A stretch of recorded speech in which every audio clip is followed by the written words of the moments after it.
Hey everybody, welcome to Raiders Roundup. I don't know if you're coming from Raiders Gaming, you're coming from Reddit, wherever, but everybody seems to be on a really bad streak against Cam and against the Panthers because we're starting 0-2 this year. And I didn't really plan on making this channel, but everybody seems to be really down, so I just wanted to give my 2 cents. Week 2 versus the Bucs looks horrible, but it's not as bad as it seems. So forgive me while I reference notes. I'm not a practice YouTuber. Anyway, let's start with the good notes. That was the defense. They gave up 308 yards, 16 for 25 in passing, 208 yards, a touchdown. Longest pass was 41 yards to Mike Evans. That was over James Bradbury. I think we all know that play. Jameis Winston had a 103 rating. That's really uncommon for Winston coming into Bank of America Stadium. Their run game was 31 attempts, 100 yards. Longest was 16 yards by Barber, and that was that touchdown run in the second half. Luke led the team with tackles with a total of 17, 8 solo. Shaq Thompson had a total of 8 tackles, and Dante Jackson was 6. We'll get to that a little more in a second. For sacks, we had 3 sacks, 1 each for Poe and Burns, and then a combo between Carter and Addison. For the grades for this, our linebackers did outstanding. They were all over the place. I think they were even the top-rated Pro Football Focus linebackers for Week 2. Absolutely amazing. Just absolutely everywhere. Luke and Shaq were fast. They were sideline to sideline. They were getting their assignments done. Luke and Shaq were both in the backfield all game, taking down tackles for loss, going through. I mean, it was just, my goodness, watching them play was amazing. Defensive line, a very solid B. They were great. They had great sound defense. The one drive where it looked like they got tired, they didn't have great gap discipline, and that's when you saw a lot of that run game kind of pick up. But the run game really wasn't on them, that 100 yards. It was actually more on the secondary, who I'm giving a D for this one, because while there was some great pass defenses and everything, they did give up some big plays. Dante Jackson's the biggest culprit here. The biggest point, though, was tackling. They were going for big hits and not wrapping up. Dante Jackson had a lot of missed tackles. Even though he had 6 total tackles, he missed a lot of tackles. He left a lot on the field. And it ended up being that during the game, as it progressed, you saw power football from the Bucs. And you're like, this should be the Panthers' strength. In fact, the touchdown run was helmet on helmet, power run game. Everybody had a block, and they just went. And once Barber got into the secondary, our secondary couldn't do anything.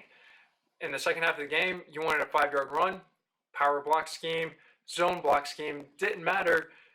The back would just go to do a cutback, be one-on-one with the corner, and get 5 or 6 yards. He might not break it for a big run, but he'd at least get through the corner, isolate that guy. He just beat him every time.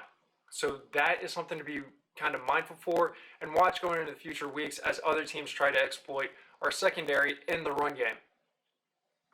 For the offense, it's not as bad as it seems. It's not great, but it's not as bad as it seems. Ended up with 372 yards. We were inside the red zone 3 times.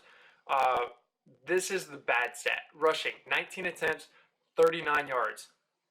Chris McCaffrey was 16 for 37 with a long run of 10. Cam was 2 for no yards and a lost fumble. You got to be kidding me. That was just bad. When it comes down to third down percentage, it's even worse. It was 3 for 14 for 21%. Fourth down, 0 for 3, 0%. Now, one of these, admittedly, bad spot. No cameras on there. They didn't respot it. We lost the challenge. That's on the refs. The refs have never given us a break. So, well, I take that back. Curtis Samuel got us a break, and we got a nice first down out of that. When it comes to the offensive, grading, quarterback Cam Newton, 25 for 51, 333 yards, no interceptions. He did have a couple close calls. 2 throwaways, so really 25 for 49, 51% accuracy on this one. He did not look right. He did not look like Superman, and that really was kind of the game changer on offense. Turns out it looks like he re-aggravated that mid-foot sprain. Not going to be as effective when he is not a dual threat quarterback. He's not able to plant off those feet and really launch the ball. So we'll see if he's available versus the Cardinals in week 3. Cam Newton's completions in the early game were very solid. I mean, I think he went 7 for 8 off his first 8 passes. Very good passes. They were on time. Then he starts getting a little off. His passes start getting behind the receivers. He starts underthrowing Curtis Samuel on that deep ball. And we start seeing him not being on his game. Something was off. Something was wrong. This was not helped by the fact that he would put the ball in a catchable zone and the receivers were just covered. It was like they were just inside of wet blankets because the Bucs defense just did not allow them to have separation. And anytime it was a contested ball, it looked like it was on the ground. Very rarely did these guys get open. And part of this was scheming. Part of this was just they were not winning their routes. So the receivers, again, another low grade. Cam Newton, C, maybe. C minus. And I love Cam, don't get me wrong. I really want to see this guy succeed. But going back into the receivers, you're looking at a D. I mean, they just left a lot on the field. Running backs, a B. I mean, Christian McCaffrey was out there the entire game, 100% snap count again, but no running game. And this really comes back to the offensive line. And good Lord Almighty, the offensive line was just playing turnstiles. Cam Newton was harassed all day. There was no push in the run game whatsoever. And part of this is the scheme, and part of this is just absurdity on what we have out there. Darrell Williams does not look like a left tackle. He cannot block one-on-one versus an upper first or second tier defensive end or outside linebacker. He was not able to do that. He allowed, I think it was 8 pressures, 3 sacks. Van Roten right next to him at left guard, another 4 pressures. Total of 12 pressures off the left side. Cam Newton was running for his life, and that was unfortunate. Part of this is the scheme. Part of this was the Bucs just had a good game plan, which was hit CMC, hit Cam, make it difficult for the offense to even move the ball. They executed. Panthers didn't. When the Panthers were in 1-1 personnel, they tried to spread the field. Nobody caught it because the receivers weren't winning the routes. When you go back and you get into 12 personnel with 2 tight ends, the defense just brought everybody. Four-man rushes were not common. It was actually more common to see 5 or 6 defenders rushing Cam. And if the tight end stayed in to block or CMC stayed in to block, all of a sudden you have a green dog blitz, which is where his assigned cover man is suddenly rushing too. So you get that extra rusher, and there's just not a lot of time. When the scheme allowed for Cam Newton to sit in a clean pocket for about 3 seconds, he got the ball out. You saw the big long completions to Greg Olsen, big long completion to Curtis Samuel. I mean, you were seeing good completions when he had the time to set his feet, let the routes develop, and it was schemed open. But if it's not schemed open, we're not seeing the receivers get that separation necessary. So for Moore went 9 for 14 for 89 yards. Greg Olsen 6 for 9 for 110. A couple of those incompletions were actually just way overthrown. Curtis Samuel 5 for 13 for 91 yards. Samuel was the open man, and for whatever reason, just those passes were not connecting. And that's really, I've got him on fantasy. I'd love to see Curtis Samuel catch more of those passes. CMC 2 for 6. He was covered up like a frozen beef patty and an extra large burger bun. Like, that just wasn't happening. And then Wright 2 for 6. Hogan 1 for 1. Why is Hogan only 1 for 1 the second week of the season? Let's try and fix that. Getting into special teams, Sly had 4 field goals. I mean, this guy was amazing. 32, 37, 51, and 54 yards. Great field goals. Great to see him out there. Our punt team did very well. Our punt return team, not so high. Let's see if we can fix the hands there. But our punt team really set our defense up for that safety by pinning them inside the 5-yard line. That was awesome to see. I was ecstatic to see our punt team out there doing that. Now, my biggest issue with week 1 and week 2 has been the coaching. And part of this is we all know that Cam Newton does a hurry-up offense. He is a hurry-up guy. Get him to the line. Let him call an audible. Read the defense.